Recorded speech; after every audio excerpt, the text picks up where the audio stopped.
Mapa-perfect yung isang kanta or kano katagal mo inaaral bago mo masabing gamay mo na yung kanta? Naku, matagal ho. Kailangan ng mabili na. Diyos ko, pinong-pinong parang paminta. Kasi hindi mo akalain na minsan okay. Tapos mamaya wala. Tapos mabilis po akong anong tawag din ko? Ma-distract. Yung mabilis po akong once nang minasap, tapos gano'n yan, hindi ko na magagawa mo.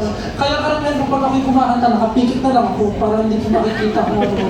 Pero pinaparamdam ko kung ano yung kinakanta ko. So ganun po ako, the way yung kakanta.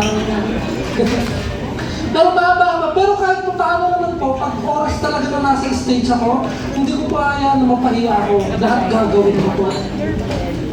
For example, ano yung sa tingin mo pinakamatagal na inaral mo yung isang kanta para masabi mo, ay, confident ako kantahin ito? Kano katagal? Matagal-tagal. Inabot ba na ilang buwan or weeks Ay, hindi lang? naman po buwan. Ay, buwan. Siguro mga 2 linggo. Yun, din. Okay, thank you.